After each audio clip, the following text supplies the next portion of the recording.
We owe our service members the very best, and that means ensuring that they always have access to high-quality services and care, including mental health care.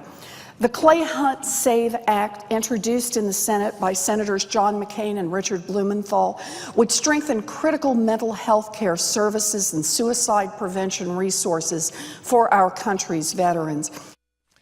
Elizabeth Warren is seen by some as a real savior of the Democratic Party. She is not Hillary Clinton. She has fresh ideas. She isn't afraid to take on the powers in Washington, and perhaps something most of her supporters have missed. A savior she might be, but she is also something of a porker, in the sense of governmental waste, mind you. Let us begin a new weekly feature here on MidPoint, one designed to take an impartial look at our lawmakers and those in government who waste our money and point out their various foibles for everybody to understand. These are the porkers. We do this by welcoming in the Vice President for Policy and Communications for Citizens Against Government Waste. Leslie Paige joins us. Leslie, good to see you again. Hello, how are you? I am fine, I am well, I have my hand on my wallet, and I'm very cautious of it right now because I know we're about to tell people where their tax dollars are being shoveled and wasted away. So there you go. Now I'm ready. Absolutely. You described us as impartial, but I got to say we're not very impartial when it comes to government waste. Okay, well, we will be impartial here by not trying to tell people that this is not, we're not trying to involve here in left, right, middle, whatever. These are people of every stripe that waste the public's money, correct? That's correct. Citizens Against Government Waste every year around this time does what we call a Porker of the Year contest. We choose, out of the 12 Porkers of the Month for the year 2014, we choose 6 that we think are, particularly deserving. And we throw them up on our website and we let people vote. And so Elizabeth Warren, Senator Warren of Massachusetts, whom you just alluded to, was a Porker of the Month because she would like to give the Postal Service, follow me here, the ability to get into financial services. She wants to give them the ability to bank. Oh, don't I feel better right now? Oh, don't you feel good? Don't you feel like your money's going to be in good shape? Absolutely. And the Postal Service is losing how much money? The Postal Service loses how much money, and we want to give them the chance to be in charge of the financials? That's incredible. Right, exactly. And her reasoning on this is that they sell money orders. And she feels that this would be an opportunity for them to expand into the financial services sector because it's that simple. You sell money orders and you cater to the entire population, which they do, and they have a universal service obligation, which is true, and therefore they should do financial services. This is the kind of mentality. But she's just one of 6. We've got, Right, okay, hang on one sec. I know that we've got 6 more. Hang on, we got 6 more. We're going to do 2. I got 2 minutes left here in this break, so let's do 2 before we go ahead and take the break. Let's go right to Director Richard Cordray, the Consumer Financial Protection Board Director. What is his porker reasoning? Correct. That one's very near and dear to my heart, and it's actually very near and dear to this office in D.C. Director Cordray is somewhat controversial in a lot of ways, but one of the things that we have called him out on, and we're not the only ones, is that the CFPB, which is the Consumer Financial Protection Board, newly created, by the way, under the Dodd-Frank bill, is creating a new headquarters here in Washington. It has to have a new headquarters because all new departments have to be luxurious, as you know. And so what they've done is they lease a building. They've leased a building from another agency, but they've managed. Taxpayers are carrying the burden for the entire renovation of this building, which has ballooned, by the way, from 55 to almost 215 or 216 million dollars to renovate a building that they do not own.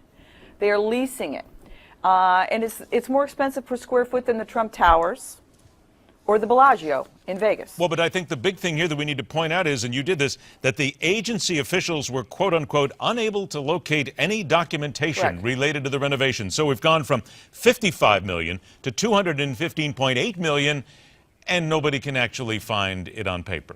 Correct.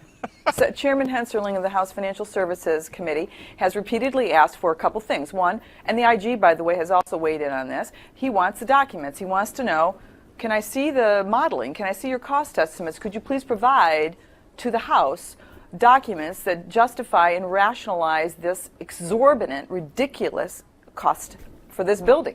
They have not produced anything. They claim they can't find the documents, and furthermore, they are unable to identify the person within the CFPB who made the decision Okay, this I tell you what, I'm going to ask you to hold on a decision. moment here because we're up against a break, and we're going to come back. We have Understood. 4 more that we have to get to here, and of course, all of these people can all use the excuse, my dog ate my homework. Stand by just a couple of minutes, Leslie, because here we go. More serious porkers inside the Beltway. Clean out the trough. Let's dive back in. We got to get dirty because we have more when MidPoint continues.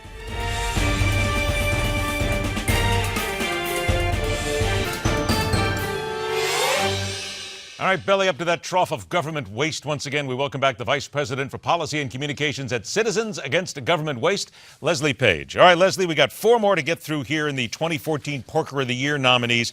Let's go right to number 3 here that I've chosen, Democratic Representative Anna Eshoo of California. And this is all about net neutrality. Yes, well, it's about rebranding.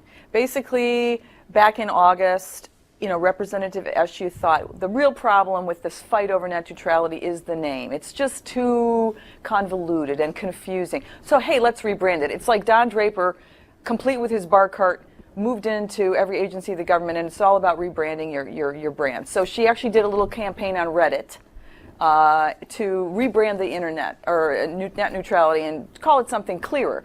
Forget for the moment that the term net neutrality is not neutral. The people who support net neutrality are the people who want government control of the internet. So we already have a very muddied definition of the term in the first place. And now she wants to, it's rearranging the deck chairs, in my opinion. And, basically it's sort of a silly use of time and money. And, of course, wasting time and money in order to do it. Let's get to Alabama Republican Mike Rogers trying to convince his fellow lawmakers that earmarks should be restored. Oh, wonderful. Put those earmarks right back in the bill. This doesn't, what a shock, right, Leslie?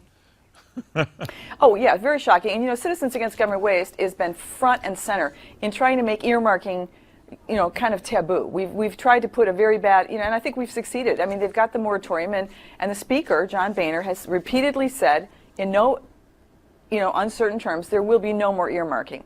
But Congressman Rogers from Alabama, God bless him, he's persistent. He wants to reinstate. Why? Because he's claiming nothing will get done unless we can get back to that horse trading, unless we can trade favors, forgetting, of course, that the entire process is corruptive of our democratic representational democracy. And, they basically, it's led to a lot of people going to jail, not to mention tons of money being wasted on parochial projects. So, let's give kudos to Speaker Boehner for holding the line, but you got to say, Congressman Rogers deserves a sort of a, Yahoo for his continued attempts to restore earmarking. Well, here's another thing. We need to make it basic for people. These aren't earmarks. These are favors, is what they are. It really comes down to that at the end of the day. Pork barrel spending. Pork barrel spending. Correct. There you go. Next one up, Alaska Republican Senator Lisa Murkowski supporting. When I read this, I had, and you know what happens, you have the flashback already. Apparently, she wants a road to nowhere. That's correct. I mean, that whole term, the bridge to nowhere, has become kind of a very ubiquitous term. It's great, and it really, really applies to this. Senator Murkowski and her father, in fact, her dad and Ted Stevens, both of Alaska, the late Ted Stevens, actually tried to get this money in the 1990s, 20 years ago.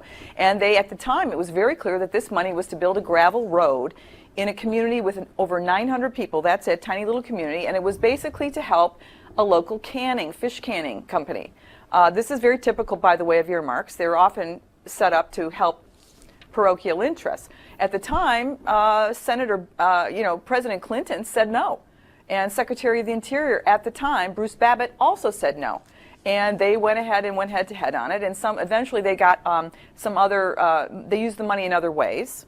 But she's back at it, and she still wants it. Now she's changed her tune. She says it's about saving lives because the weather up there is terrible. They need medevac. They need medical facilities to take care of any kind of accidents that might happen along this road, even though this road would be unpassable for large, significant portions of the year because of the weather.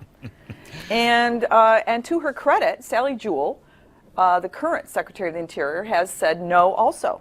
So we're backing her on this. Absolutely not. All right, we don't have time, but I do want to point out that the last one, former U.S. Chief Information Officer Stephen Van Rockel, who is claiming that no legislation was needed to modernize dysfunctional federal information technology systems. You want to give him the first "Are you kidding me?" award, which is not a bad idea. We do want to point out that we want people to go to the website because this is your chance to go ahead and see who the porkers are, and then also maybe give it a chance to put in your vote as well. It's CAGW, that's Citizens Against Government Waste, CAGW.org. Leslie, pleasure to have you on the show. We'll go ahead and grab some more porkers and take them out to lunch next week, all right?